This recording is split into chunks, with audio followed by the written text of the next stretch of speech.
one item tonight, right? Yep.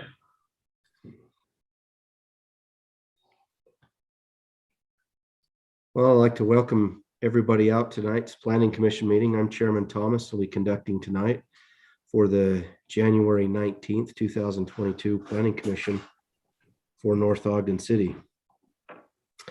We'll begin our meeting by a thought.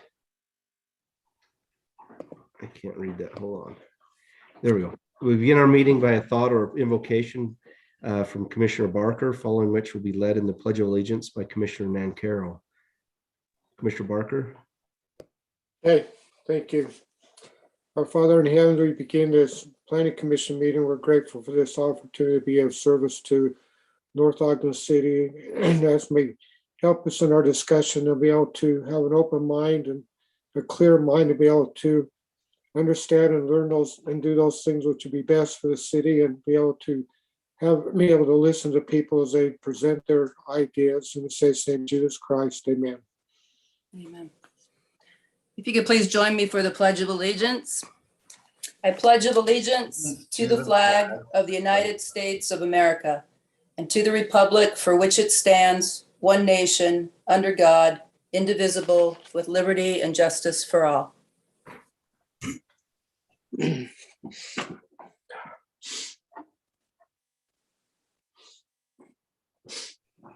Thank you.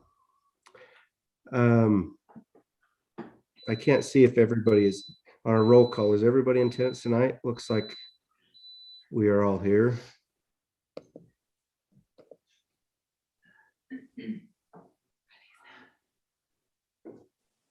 All right, our opening meeting statement.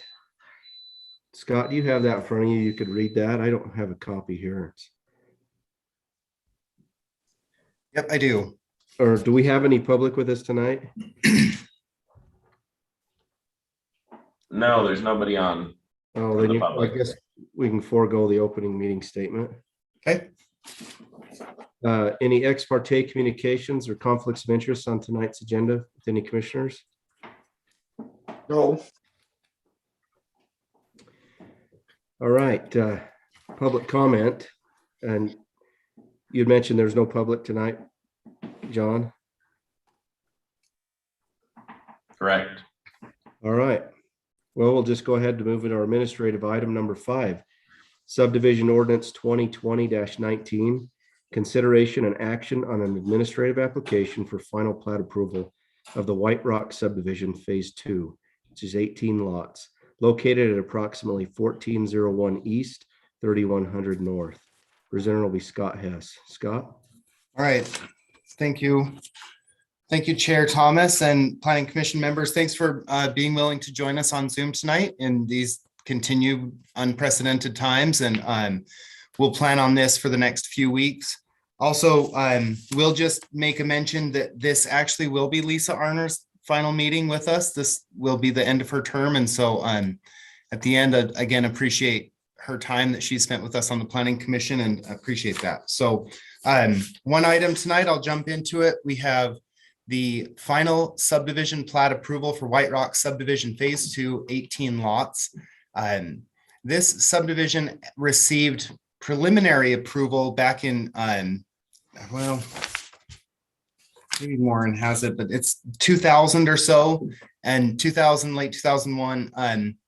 And then they immediately went into beginning their improvements, which is not unprecedented for the way we do subdivisions. We have preliminary approvals and then allow developers to begin a pre-construction meeting and begin putting improvements in the ground, always at their risk, but those improvements in the ground reduce the amount of money that they need to escrow for, essentially bond or have a security on for those remaining improvements that the city would bring on. And I'm giving you this feedback. This will all circle back into the reason we're talking about this, but in this particular case, the preliminary approval had a note from staff that that they would confirm the lot widths at the time of final. And so I think that the developer had an understanding of approval. They moved forward. Engineering and public works focused on the work that they need to do in the subdivision to make sure that all of the improvement drawings, that the road grades, the curb, gutter, ADA accessibility, all of those physical aspects were done in the proper way. And at this point, we have a subdivision where a mountain road extension and 1400 East are both fully completed. The only thing that's left to do in that subdivision at this point are sidewalks, which most of us would recommend that those are done after building permit anyways, because concrete trucks have a tendency to destroy sidewalks in subdivisions. So they'll escrow for those minimal final improvements.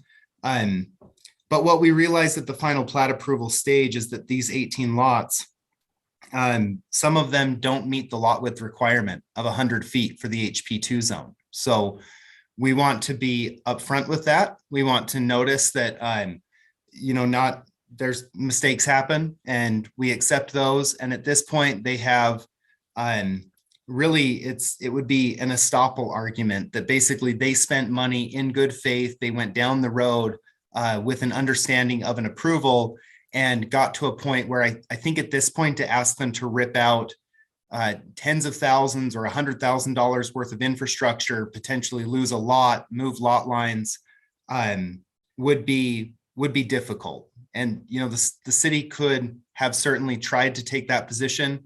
We looked at this kind of pragmatically in the context of the area this subdivision will fit in, and the lot widths aren't egregiously small. They vary in size from about 85 feet up to the widest being 135, most of them running in about the 95 to 94 foot lot width frontage, and where the HP2 zone requires 100 feet. And really this comes with a commitment from staff that we will commit to looking at these preliminary plats with a really careful eye moving forward, that the opportunity to catch these things is really at preliminary. State code, as far as I understand it, developers are vested essentially at preliminary. So in some ways, this subdivision is vested at 18 lots, even though you have lots that don't quite meet the lot widths.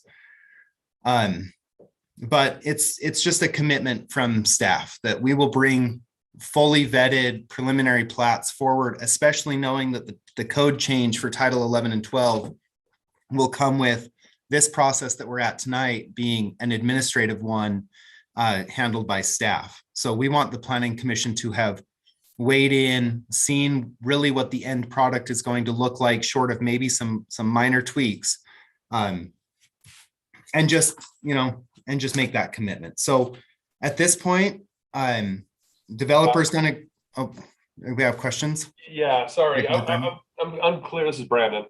I'm unclear how we got to this point. Did we approve the preliminary plat to have lot widths under 100 feet? Did we approve that? I'm unclear how we got to the point. I noticed the lot widths under 100 feet as I reviewed this today. Yep. And I saw two things, but how did we get here? I was unclear on that. So the subdivision, I'll just pull it up here since I'm sitting in front of my computer. What you said was I very much heard that, hey, we're already developed into this. We have, money sunk into it, right? But I can't figure out if this is the fault of did we approve a preliminary with these same widths, or did they come in and now they're smaller? No, there's on December 11, 2020, that was the agenda date was December 16th, 2020. Subdivision 2020-19 received preliminary approval from the Planning Commission with a note in the staff report that the proposed lots have yet to be verified to meet the lot width requirements. The lots meet the square footage requirements. Additionally, the applicant needs to provide the bearings, the angles of all side lot boundaries prior to consideration for final approval. I compared the preliminary plat from December of 2020 to this one, and they're identical, short of the name change at the top, moving from preliminary to eliminating the word preliminary. So this was the plat that the Planning Commission saw, but it didn't include the line and curve table.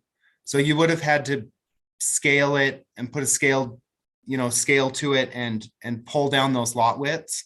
And your narrow ones are, you've got lot 210 and lot 211 on Mountain Road. And then lot 216, 15, 215, 213, 206, 205, those are all, 206 is 90 feet, 205 is 89 feet. So it's, it's one of those probably just administrative mistakes, and you've got a bunch of different zoning codes. And what as I've looked at this. Scott, Yeah. this isn't North Ogden City mistake. The engineer looks at the zoning, the designing it, and they see what's required. So this tells me they didn't even look at what was required for lot size when they designed it. They brought the subdivision before us for a preliminary approval, didn't give us the evidence and information that it met the zone. And so then a note went in and said, hey, you need to verify that you meet the zoning requirements before you get final approval. And then they just went ahead and built the subdivision. So, I mean, if we need to figure something out, I'm all for that. But what I don't want you to do is sit there and put it all on the city and say, hey, we must have missed this or we screwed up, because their engineer didn't look at this, what zoning was required, and build it per what was required. So that's first on them, the developer and the engineer. Now, whether we're going to be able to accept it, the question to me is probably more with John is it, can we even, I mean, I don't feel like the planning commission has the authority to accept, to go around and make that exception, because the law is it has to be 100 feet wide. If there's a way around that, I'm all for figuring it out. Like, I'm not saying too bad, so sad, but I'm more looking at saying, hey, this isn't legislative for the planning commission. We can't give our opinion and say, well, I think 90-foot lots are fine. If it is that, we need to rezone it to a zone that a 90-foot lot width works, so it is conforming, and then that's going to go to the city council. I mean, that's my question. I understand how the process got here is they went forward with construction before they've verified all their rules that they had to meet. And whether that was a mistake on them, it obviously got through pre-construction with North Ogden City as well. I don't know if they were told at that point, but the biggest question is probably, and it's probably more John, since you're the city attorney, and is, can the planning commission even grant final if it doesn't meet our ordinance? And that's probably the biggest thing, isn't? And if we can't, then how do we figure out how to do it? Because I don't want this, I don't want something in the future just saying, hey, if some developer just goes and builds a subdivision and then comes in later and says, well, I know it doesn't meet the ordinance, but I already built it, so please accept it. Like that's really bad precedence that we'd be setting. So we need to do this in the right way. And I'm all for if it requires a rezone, so it is match what it does, or if there's a way that the variance can be granted. But I don't think, my personal opinion, that's not within the power of the planning commission. So, but John's on, right? I am, yeah. I would seek for your counsel on this. Before we got too far into how did we get where and what happened, is simply that first answer to really be question to be answered is, does the planning commission even have the authority to grant final on something that doesn't meet our ordinance? This is going to sound like an interesting way to answer the question, but planning commissions approve stuff all the time that doesn't meet. And I'm not saying that's the reason we should do it, but what I'm saying is that the courts don't typically look on that as being a good or a bad thing, depending on how it's challenged. The hard part about the other part of the analysis on why staff recommendation is what it is based on some conversations about the legal ramifications of what's happened. And this is going to sound funny, and it's totally a lawyer answer, but I probably wouldn't. I prefer not to detail all that in a public meeting where it could later be used against us. If I detail all that out, you decide to deny this application, then now the opposing counsel would have the ability to basically just say, well, I'm gonna use the argument John made. Does that make sense what I'm mumbling right now? Is basically, I don't want to give them their argument. Yeah, you don't want to load bullets into a gun. Right. Yeah. That's what I heard. But it does have a lot to do with what's happened after preliminary approval by people in the pre-construction and all that process, because that's where things have gotten a little squirrely, as well as at the front end. You know, obviously the planner who did the staff report isn't here anymore, but just a little bit of it probably shouldn't have ever come to preliminary until we had that line and curve table. And that's I think what Scott was talking about, you know, promising the planning commission, we won't let that happen again. So can I ask what we saw in preliminary? So for example, if we take lot 218, I picked that because it's easy to find. It's the top one right there. Okay. Lot 218. There's a line, I guess you guys are calling it the line and curve table at the front of that lot that shows 98.95 feet, right? And that was the one that drew my eye when I looked at this afternoon. It's shy, you know, just over a foot. Okay. Did I see when we approved this in preliminary, did I see the line there that showed 98.95? So Commissioner Mason, I actually just pulled the preliminary plat and it looks like the line and curve table actually were on it. So yeah, you saw 98.95 on the preliminary plat of White Rock Phase 2 subdivision. Just quickly to answer your question though, Commissioner Mason, remember that lot width requirement is at setback. So it's 30 feet. If the setback for a home is 30 feet, then that's where that 100-foot line is. So oftentimes when they are very iffy, or you look and say, maybe I can't read the back of the lot, but let's say the back of the lot's 110 feet. You know, you would assume maybe you go in 30 feet that it probably meets that 100, you know, because it's growing as it gets back there. But so the line isn't necessarily drawn at the curb, the 100-foot requirement, that's at setback. So some of these that like that foot, that might still be in line, but typically they're asked to provide, if they're close, they're asked to provide that with, you know, for staff or whatever going forward before final is a line at setback to prove that it meets that 100-foot requirement, or 80 or whatever the zone requires. Excellent point. Thanks. But I just, from my side, I just want to make sure, you know, I'm looking out for the planning commission, you know, what we're supposed to do, and what, you know, we don't want subdivisions brought before us saying, oh, hey, I got final a year ago and I built this and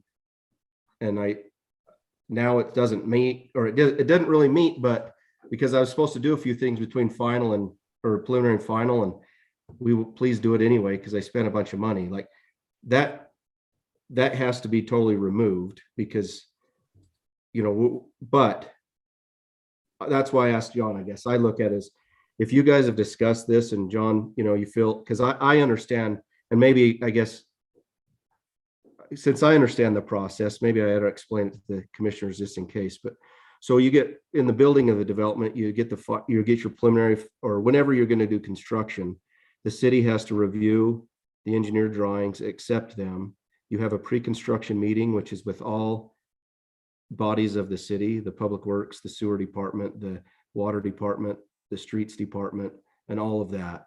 And so the pre-construction meeting, you review the plans, everybody okays, makes their comments, and the plans are approved for construction. And then the developer is okay to go ahead and build. And so I'm assuming those are all the meetings that have happened to where this oversight has happened. And so I can see that it's not just, they didn't go out and build it like a thief in the night and then come back and say, oh, hey, by the way, please approve this. So there has been many steps, you know, completed between preliminary and now that I see where, you know, mistakes may have happened or something to why it's got to where it's at. I just don't want to have liability on the planning commission side. And if everything is okay that way, if we're allowed to approve it, then I'm fine to go forward. But if I just was unclear about that. So if that's fine, John, then that was really my main question. But Commissioner Thomas, yeah, can I go out of order here? Will you allow me? sure, Mayor. Mayor I Berube, go think- ahead. I think your points are right on in the discussions we've had earlier. This precedent that you pointed out and laying this on the planning commission is a concern I have. I think the council would approve this. I don't think we're out to punish anyone. And I think, you know, if you feel strongly to take this pressure off of the planning commission, I'd be happy to take this and explain. And I don't think it'd be a problem at the city council, but I think your points are right on in regards to a precedent. And I think we need to make sure we put ourselves in a defensive position on how this happens so other developers don't come and say, well, you did it for him. So I appreciate your comments. I think you're right on, and more than happy, unless John feels strongly the other way or there's a time constraint here, I think the council would approve this. I think they understand.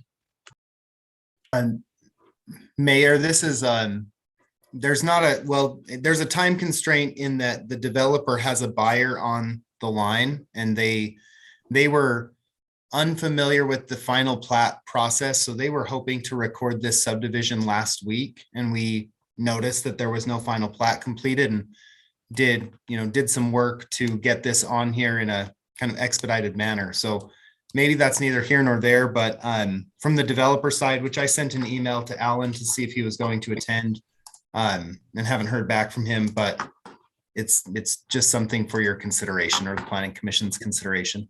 Hey, I'm all for recording subdivisions, believe me.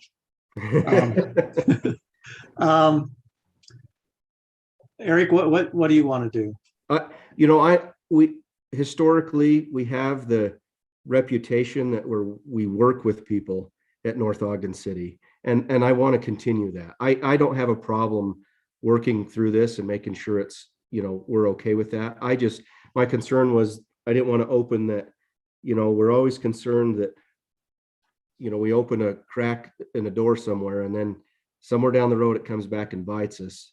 If all the processes that get us to here, if you could say, okay, if somebody else wants to do the same thing and they can prove that they went through the exact same process that this one did, then I would feel like, well, we have to say yes. But if it's somewhere along the lines, hey, at the pre-con, you were told you need to have those wider and you didn't do it, then that would be different. And so I'm all about working with our applicants in the city. Yeah, and I'm with you on that. That's why I'm saying, I think, Yeah, I would, I'm pretty sure we could get this through the council. And if you feel strongly to protect the planning commission, I'd be even willing to, since meetings are Zoom, just call a special meeting and get this done if it's protective, if you feel it's the best interest of the planning commission. I think let's discuss it with commissioners. I think, the feeling of the body of the commission, if they feel like this has gone through the proper process and we're okay with that, then we can work it up. What's your feeling, commissioners? I mean, did we discuss kind of everything we really needed to? I think that's really mainly the topic of discussion with this plat is this one issue. But I had one other question. If we can put a pin in this, I mean, this is the huge problem, right? But I had one other thing that I saw in the staff report that said that it was pending. Look somewhere in there, didn't it read somewhere that it was pending this zone approval or a zone change to HP2? Was that in there, or am I crazy? No, it's currently HP2. The other thing that it was waiting for was a Central Weaver Sewer Improvement District will serve letter, and we did receive that. Okay, let me look through the packet and see where I saw that. Okay. Lauren, are we supposed to require a temporary turnaround at the end of Mountain Road there because it's more than one lot between an intersection? No, the farm marshal bought off on that, working as a hammerhead right there with that 30-25.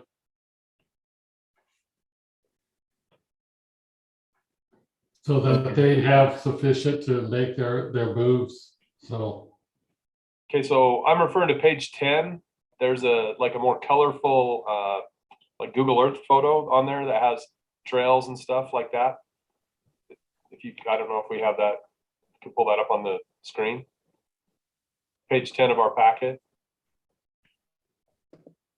let's see. Is it the note to add setback boundary boxes on each lot meeting the requirements of HP2 zone? No, it's from a technical review committee letter from, Oh. that is from 2019. Has that been? Yeah, that's been Okay. completed. So, Okay, yeah, we had an old TRC letter. This is one that the preliminary was similar in phase 1 and 2. So we had an old TRC letter. okay. So at the time that letter was written in 2019, this was not part of HB2 and it is now. Correct. Okay, I realized that. I mean, okay, great. Thank you for That's a reading all of non-issue. that. Yeah.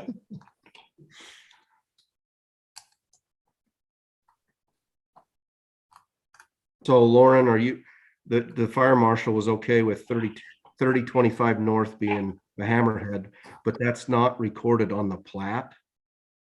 Do we need to have that so that technically that becomes right of way for them to use, or? Well, there was sufficient asphalt in there with that small little, Oh, was it? Oh, I guess that's because it is that wide road. it's just, yeah, it's an forgot 80-foot that, right of yeah. way. So, So there's probably 100 feet. Okay. That was the only other thing I noticed on it. So, So Commissioner Commissioner- Thomas, yeah, oh, sorry to cut you off. I thought you were done. no, I am. I was just. Well, I was just going to answer your question if I felt comfortable approving this, and I don't think I do. I believe it's out, I'm in agreement that I think it sets a dangerous precedent for us to take an administrative item and approve things when they don't literally fit the conditions. I think that's stretching our ability, and while it may be justifiable, I think it sets a dangerous precedent, and I'd like to see us have a more creative solution with the city council. I don't know, I don't even know what that solution is going to be, because this is in this zone. So I don't know what that is, but I don't feel it's within my, I don't feel like I can vote yes on this. Or because I feel like my job is to review it and say it doesn't meet the code, and where it doesn't, I feel torn there on that. Understanding all of how it got here and where we go from here, and wanting to work with developers and all that stuff. It's an administrative item, so I would prefer to see a special session of the council called. And I'm not saying I don't want to see the subdivision and don't want to work with the developer. And Okay. you guys tell me if you think that's a cop out. Well, what would ultimately, well, maybe not ultimately, but what would happen if it's not approved? What would happen as far as the developer is concerned? Well, so say you took the hard position that this has to meet 100-foot lot width requirement, it would be a redraw of the subdivision, which is the minor cost. But then it would be moving whatever number of water utility meters and service connections, opening the street up that's been paved, potentially losing a lot depending on how the redraw and the reconfiguration has to go. So on that part, it would be just a lot of work, effort, and money kind of spent. And Yeah, a big headache. And okay. So And how many feet are we talking on? I remember it was discussed in the beginning, but what are we really talking about at the end of, the brass tacks here? Like, how many lots it affected and how many feet are we talking about? Because the one is like within a foot. I count 12 of the 18 lots vary from up to a foot, from 1 foot down to about 15. So 85 feet to over 100.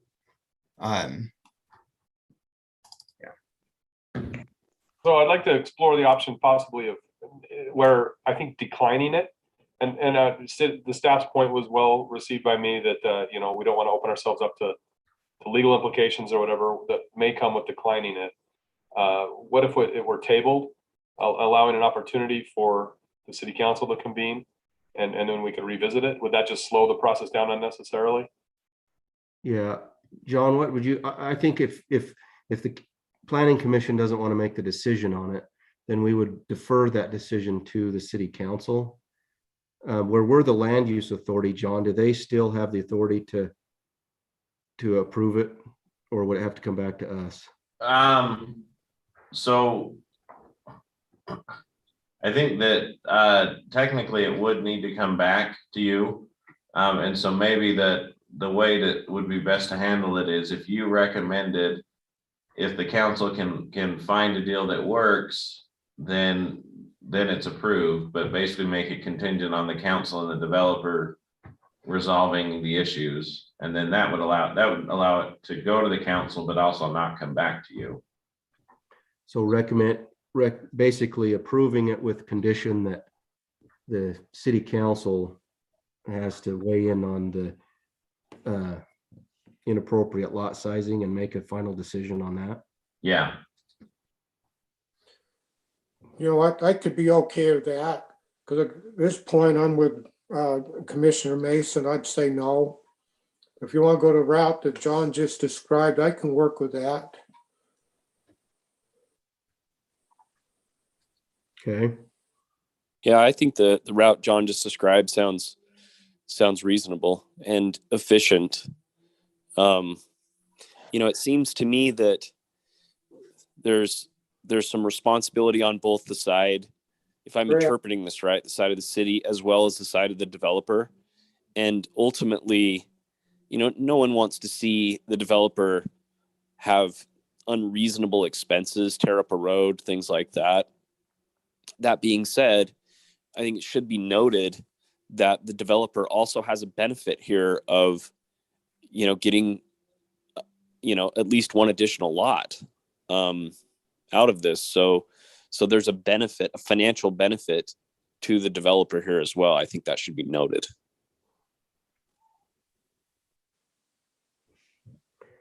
I think along with those lines, me personally, I don't think I would vote no on it, but I do see that, that may put us in an odd situation to approve something that isn't specifically to the ordinance, but I would want this to be approved. I would just, I think that the last thing we would want is, to say no, and then they have to go do some, dramatic upheaval of all this infrastructure that's been built. I don't think that's what our intent to the city council would be. So maybe we should be more specific about, okay, we would want them to either make the final decision because this is outside of the ordinance for our purview, or to change the zoning requirement, change the zoning to a different zone that would fit this particular, lot size. Okay, so another thought I have, and I'm not trying to just sit here and wax philosophical at all, nor am I arrogant enough to think that any developer on earth is going to listen to this dumb computer programmer about his business, which I don't understand as well as they do. But part of me thinks like this is the cost you get when you fly too close to the sun, right? Meaning we have a lot size standard, and the developers and everyone does this, right? They come at the bare bones minimum of that standard. Well, when you come that close and you want to take the risk of flying that close to the sun, you get burned sometimes, right? And so this to me, if I had every developer's ear, which I don't, it would be, hey, you got to throw some padding in there. You can't be at the bare minimum of each. And I don't think they were with lot sizes. Maybe this was an actual honest oversight, but there is a lesson here. Not that anyone will hear it. Yeah, I mean, I agree technically, and thinking about it, if we approve a preliminary plat with a condition that they do something and they don't do it, do they really even have preliminary plat approval? I don't know. That's kind of the question I was going. And so is there really a vested plat in that case if they didn't do what they were asked to do? But well, let's go one step further. Can we approve an illegal subdivision? If somebody wants to, right now flag lots aren't allowed. We let a subdivision come in and it's all flag lots and we say, oh yeah, we approve it, even though it's clearly in the ordinance that that's illegal. How does that stand? And that's probably an extreme case, but Commissioner Lunt, to your point, you're right. As anytime something's approved with conditions, all the conditions have to be met for that approval to be granted as well. So, but from what I'm gathering then from Planning Commission is we want to be able to work with these guys and figure out a solution, but being that our duty is to uphold the law and ordinances as they're written, and it's the city council's duty to change those. And from the legislative side, then that's where it really, we should be figured out. And I don't know, I mean, if we need to say, hey, we recommend approval on this pending city council's approval of hyphenating the HP2 zone to say something like lots below Mountain Road can be 90 feet wide. And then they made an adjustment and then everything's legal and conforming, or, you know, I mean, if we're going to send it to the city council, we need to send them a recommendation of what we think they should do. I mean, even if it's talk amongst yourselves and you guys decide, but. I actually, Eric, I think what you just said is a very good specific recommendation. So that one will have to come back to you because you will have to make the recommendation on the HP2 zone. If we make that in this, will it count, or do we have to have a public hearing to? We have to have a public hearing. Oh, okay. Well, would that, so I'm unclear on what that recommendation would be. Would it be a permanent alteration to the HB2 zone? In other words, would the next applicant be able to come in and apply for these same parameters that we're using to accommodate this? Yes, but that's where we'd have to be specific to say the HP2 zone has two different, you know, if saying below Mountain Road, which I think this future development for this developer and Haltree are the only, well, I don't even know if Haltree is it HP2? There's very little HP2 below Mountain Road.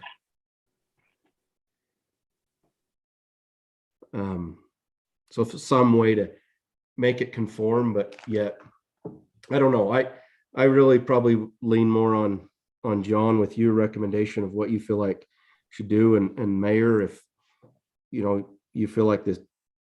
I just don't want to have, not that it's going to come back to bite the Planning Commission in the butt, but we try so hard to make sure people meet the rules and approve things, and I hate to approve stuff non-conforming from the beginning. But totally, whatever way we can work this out to make it work, I'm on board for. But it sounds like the commission would prefer that's more of a legislative thing that should be handled with the city council to make an exception or a variance. And maybe that's all, if we have the way to, you know, a lot size variance, if there's some rule that can happen and the council can do that without changing the ordinances, then let's go that route.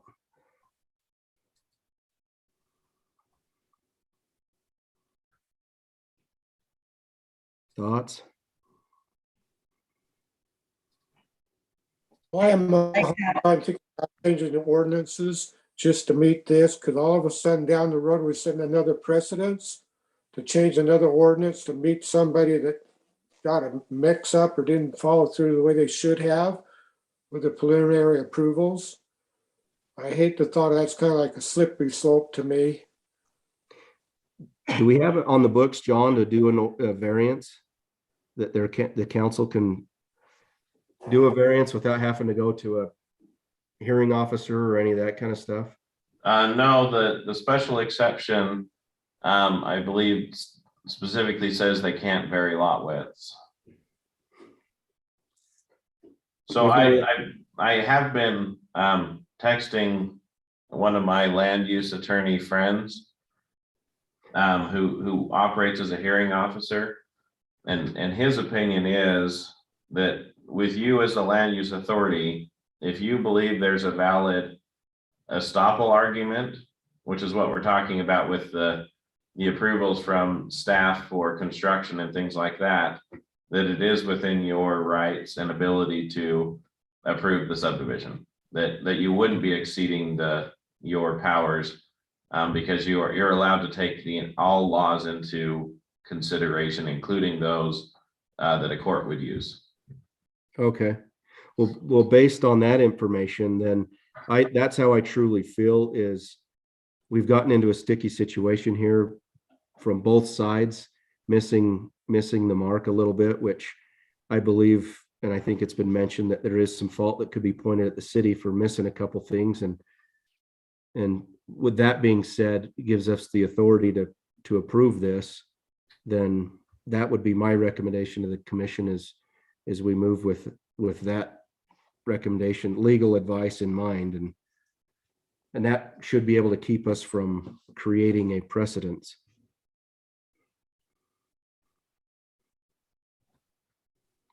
Yeah, if it That actually seems like very sound logic. I'm yet decided of how I'd vote on this, but that sounds like very sound logic. Well, my big concern, we don't want to go and create another precedence with another thing may happen. That needs to be avoided. I thought the legal side of it, I hate to get us in a legal bind by doing something wrong. So what you just described, Chairman, that I could work with that and be okay. I'm okay to move forward with it tonight, but I think that, this isn't, we've done many of these. This isn't something that happens, on a regular basis. And it sounds like, that steps have been taken to make sure that it's, hopefully not going to, happen like this again, where it proceeds beyond what the conditions of approval for the preliminary were. So hopefully, it's just a lesson learned, and I'm okay to move ahead.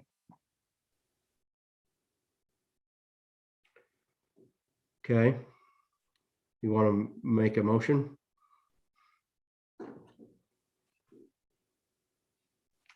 Sure. Hang on just a second. I'll make a motion that we approve the final plat of the White Rock subdivision, phase 2, subject to the conditions in the staff report, technical review notes, and city engineer's report. You mind adding based on, I don't know, how would we word that? So we have something in the motion saying that we're approving this with reduced lot size because of mistakes made by both parties that got us to this point or something. Yeah. I'm sorry, go ahead, Scott. I didn't hear you. Proving it under duress based on our discussion. Well, I'll add to the motion that we are approving it even though we have some reservations because it doesn't specifically meet the ordinance for lot size. But because of some errors that were made along the way, that it's a unique situation, and the city has taken steps to ensure that they don't occur in the future. I can second that. Okay, thank you. I just want to make sure that was part of it. So in the future, if it ever comes up, somebody can read the motion and see that there was extenuating circumstances. I would have liked to have seen in the motion something that says that we're drawing on the other legality of another law and the potential of a future lawsuit as the way where we feel empowered to make this decision. I don't know how you word that. So, but like I said from the beginning, I don't feel empowered to approve something that doesn't fit the ordinance, right? But then I was told in this meeting that as a land use authority, you do have that ability if there's another law, ordinance, or if another court could find it that you should have. And so under that piece of counsel is where I would feel a person would be empowered to vote yes on this. I don't have any adjustment to your motion though, Commissioner Nancaro. That was more, I guess, just further discussion. Yeah, I'm just trying to think how to word something like that. I mean, I guess we've just stated that it's, I'm sorry, go ahead. As you say, maybe just refer to legal counsel stating that the planning commission as land use authority has the ability to make an adjustment because of circumstances that have happened. I don't, Well, so, John, you word that for us. yeah, I was gonna say, you want me to take a crack at it? Yeah. So, the idea would be that, it would be a motion to approve the subdivision based on the North Ogden City Ordinance, Utah laws, related to, estoppel and other relevant legal provisions, and the interpretation of the commission. I can't write that fast. Wonder if you just said based upon a recommendation of Yeah. legal counsel. You left it at that. Yeah, that'd be a good idea. Yeah, so let me take another crack at this, I guess. So I'll make a motion that we grant final approval or final plat approval of the White Rock subdivision Phase 2, subject to the conditions in the staff report, technical review notes, and city engineers report. But that we do have some concerns about the approval of this, but based on legal counsel, I think state law and estoppel rules. yeah, state law and estoppel rules, that that there are extenuating circumstances that make this a unique situation where we would even consider approving something that did not specifically meet city ordinance with respect to lot sizes. Can I just second that again? Yes. And I'll second that. The motion has been amended and a second has been approved. Any other discussion? No, Nicole, that was good. Glad it was you. Yeah, imagine reading that one and trying to figure out what you're trying to say. But I'm still trying to write it down in the any other discussion? Are we ready for vote? My only comment would be, did we or do we require public comment on this? No. Oh, well, historically, we do allow public comment. I keep going off and we didn't have any public in the meeting. Do we? Yeah, I believe some have joined. We do have 3 now. Well, we will stay, because we allow public to comment on our items, we'll hold off on our vote and open up for public comment on this item. If you'd like to comment, please raise your hand in the chat and we'll hear you. And they have to spell estoppel. I'm not seeing any raised hands yet. Okay. Well, we will close the public comment and go ahead and call for vote. Commissioner Arner, Yes. Commissioner Barker, Yes. Commissioner Nancaro, Yes. Commissioner Lunt, Yes. Commissioner Webb, Yes. Commissioner Mason, I'm very glad the vote went the way it went. I'm a no. and I'll vote yes. All right. Well, thank you. I'm glad we could work through that, commissioners. It's not often that we have situations like this but I'm proud of staff and city and you guys that were able to always work through things. And you know, my concern was we're going to create a situation in the future for us or future commissioners that would make life difficult. But I think with our legal counsel and the advice, we're able to handle it the proper way. So I would love to say in there that if this happens again, it's a no, because we've already tried to tackle it and be accommodating. But just, you know, Scott, I guess it's your department to ensure that proper steps are taken to make sure we don't get down this road, which we have already, I guess, commissioners, is really subdivisions now need to have their preliminary plat pretty much ready for final. since staff will be doing the final. So this assurance of lot width and all that stuff should happen.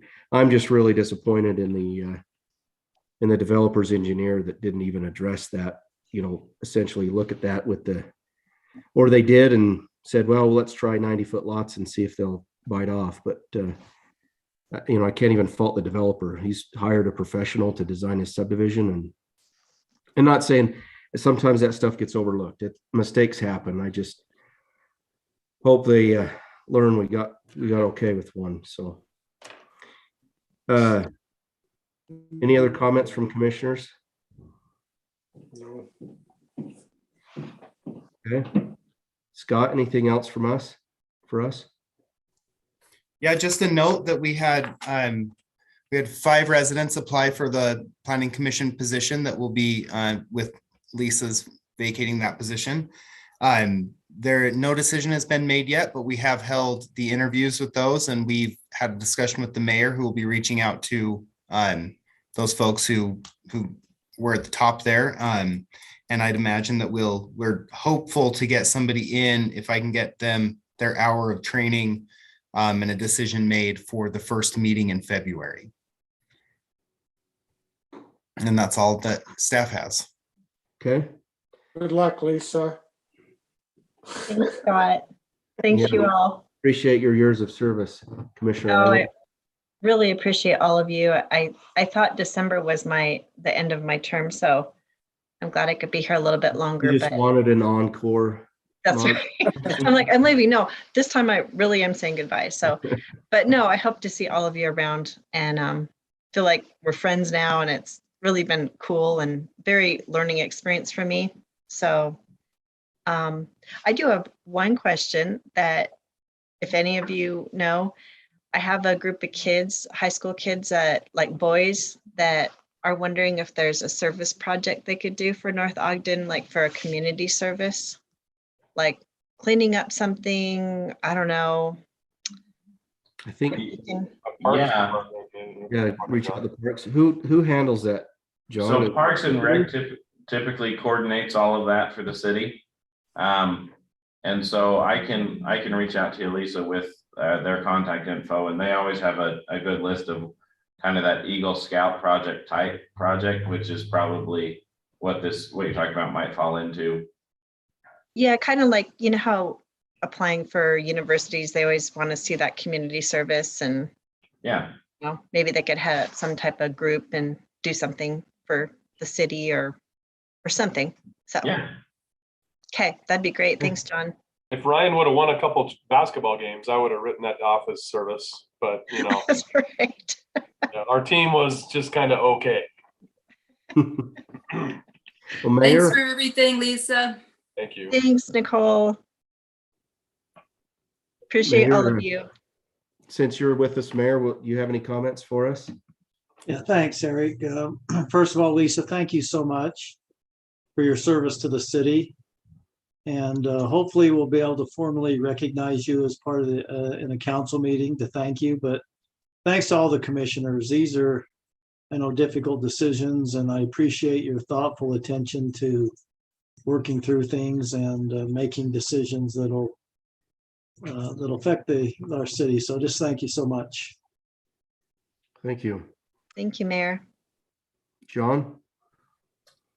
I just echo that, it's not always a fun job what you do. Sometimes it is, but it's so helpful for, Lisa, your service, and all the rest of you who are going to linger on with us and helping us just improve the city. And anyways, I always brag about how great our planning commission is, because you don't rubber stamp what the staff gives you. You don't kowtow and give in to the public all the time, or the council. You really are an independent body, and that's exactly what the city needs. So thank you so much. Well, John, I'm not quite sure how to interpret lingering on. Well, because those of you who have terms yet to finalize.